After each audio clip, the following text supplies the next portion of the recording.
Usually, waking up because you have to go to the bathroom is annoying, but on May 26, 2013, waking up and leaving his bunk to use the bathroom was a decision that saved 29-year-old Harrison Ojegba Okene's life. Through an odd twist of fate, Harrison ended up being the lone survivor of a boat sinking at sea. He can lay claim to a unique title. He's the only person in the world to have survived on the seafloor for nearly 3 days. The Gulf of Guinea in the southeast Atlantic Ocean is rich with petroleum-laden layers of sedimentary seabed. Many offshore oil rig drilling operations dot the African coast here. On May 26th, about 20 miles off of Escravos, Nigeria, in choppy seas, 3 tugboats pitched and yawed as they performed tension tow functions on a Chevron oil tanker filling up at single buoy mooring number 3. Just before 5 a.m., the tugboat Jascon 4 was caught by a large rogue wave and capsized. Because of ongoing piracy problems in the Gulf, security protocol on the tugboat was that the 12-man crew would lock themselves in their room when sleeping. Unfortunately, this rule slowed down the Jascon 4's crew when they tried to escape. The crew members had to first scramble out of their cabins, that is, except for the vessel's cook, Harrison, who had gotten up to use the bathroom in his underwear.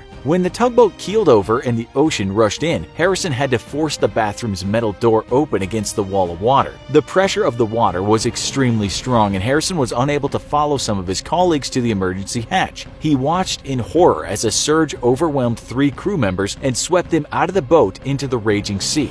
Then the water pushed Harrison down a narrow hallway into another bathroom which adjoined an officer's cabin. Dazed and bruised but miraculously still alive, Harrison held on to an overturned wash basin to keep his head above water in the 4-foot square bathroom. The boat sank nearly 100 feet, eventually coming to rest upside down on the seabed. When the tugboat capsized, there was an immediate rescue operation launched with the other boats in the area and a helicopter. A diving crew quickly located the wreck and marked the location with buoys. They banged on the hull. Harrison hammered back, but they didn't hear him. As the divers weren't prepared for deep diving, they could only stay at the depth of the wreck for a limited period of time. The rescue was called off due to no evidence of survivors. After nearly a day of being in the bathroom, Harrison got up the courage to leave his little air pocket. In pitch darkness, he swam and felt his way into the engineer's office. Miraculously, there was another air pocket here too, of about 4 feet high in Harrison's estimation. Having solved the immediate problem of having air to breathe, Harrison could focus on other concerns. The first one being that he was cold. In May, the surface temperature of the East Atlantic on average is a pleasant 81.9 degrees Fahrenheit, but Harrison was 100 feet down. Shivering, wet, and wearing only boxer shorts, Harrison faced hypothermia, or his body losing heat faster than he could produce it. Cautiously, Harrison felt his way around the cabin. He found some tools and used them to strip off wall paneling. With a mattress and the material from the wall, he was able to make a platform to sit on. This platform helped Harrison to stay afloat and lifted the upper half of his body out of the water, allowing him to reduce heat loss. Hungry, thirsty, cold, and stuck in complete darkness, Harrison was terrified. He tried to think about his family. Quite religious, whenever he felt especially scared, Harrison would pray and call on Jesus to rescue him. Over time, the seawater began to remove the skin from Harrison's tongue. He could smell something rotting. He thought it was the decomposing bodies of his former shipmates. Every small sound in the dark was magnified. The creaking of the hull, the banging of the wreckage against the walls, and most horrifically, splashing and eating noises as fishes nibbled at corpses. Meanwhile, a dive support vessel, the Luek Toucan, arrived to the area of the sinking. The parent company of the Jascon 4, West African Ventures, had hired a deep-sea salvage saturation diving team from subsea services company DCN Global to retrieve the bodies of the lost crew members. The 6 divers, deck crew, and technical staff of the Luek Toucan knew it was going to be a grueling mission. Aside from the heart-rending work of recovering the dead, the boat had sunk upside down into soft mud, stirring up fine silt and creating extremely poor visibility. Furthermore, because of the security protocols, the boat was latched from the inside.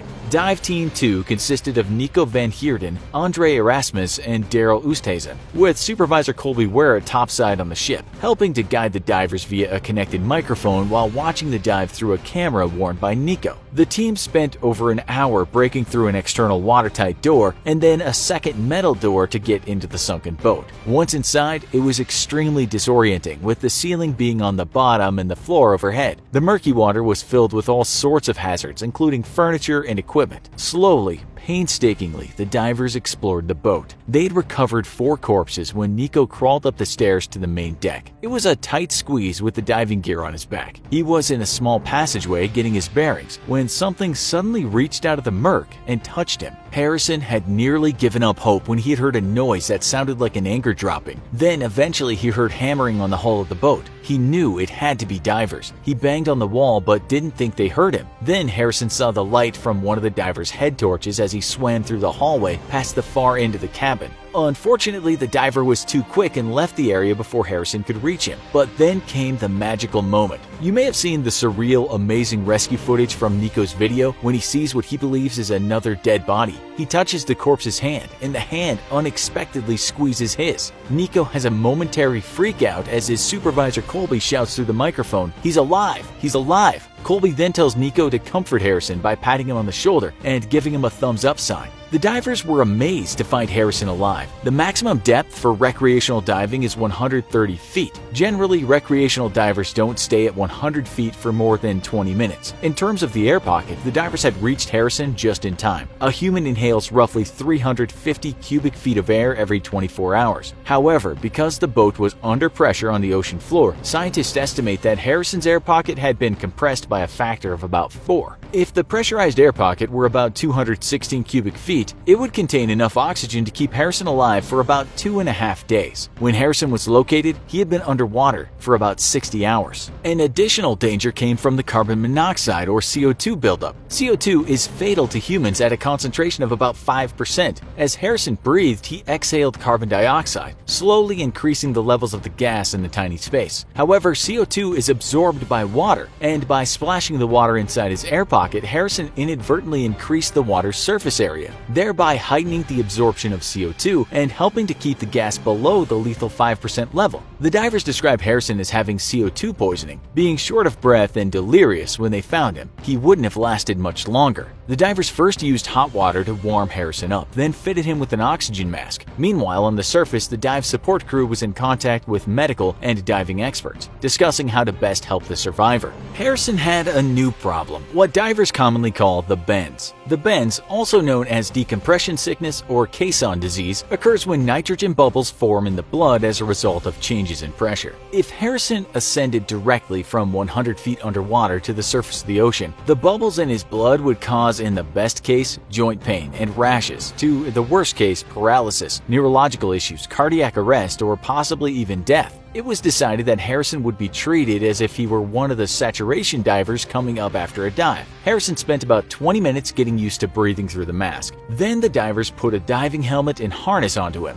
They were a little worried that he would panic as they got him out of the boat and would be a danger to the dive, but Harrison continued to be cool under pressure. The team was impressed with his level demeanor. Harrison was taken from the boat and led to a diving bell, which took him to the surface. He finally arrived topside at around 7 p.m. on Tuesday, the 28th of May. Disoriented, Harrison thought that it was Sunday evening and that he had only been trapped for 12 hours. He was shocked to learn that he'd been underwater for over 2 days. From the diving bell, Harrison was moved to a decompression chamber where he stayed for another 2.5 days while his body decompressed to surface pressure. Of the 12 crew members on board the tugboat Jascon 4, divers rescued 1 survivor and recovered 10 of the bodies. The search for the 11th crew member had to be called off due to dangerous conditions. Harrison made a full recovery from his ordeal and returned to his hometown of Warri, Nigeria. He didn't go to the funerals of his colleagues because he feared their families' reactions. Nigerians can be very religious, but are also superstitious. Some rumors spread that Harrison saved himself through black magic. Harrison was also plagued with survivor's guilt, wondering why he was the only one to live. Since the incident, Harrison's experienced PTSD. His wife, Akpavono Okene, says he suffers nightmares. Harrison will suddenly awake, screaming and flailing, convinced that he's underwater. Harrison has since taken a cooking job on dry land and vows to never again take a position on a boat. He made a pact with God when he was at the bottom of the ocean. "When I was under the water, I told God, if you rescue me, I will never go back to the sea again. Never." Do you think you could survive underwater for 3 days like Harrison did? What would you think about keeping your spirits up? Let us know in the comments. Also, be sure to check out our other video, The Only Man to Survive 2 Nuclear Bombs. Thanks for watching, and as always, don't forget to like, share, and subscribe. See you next time.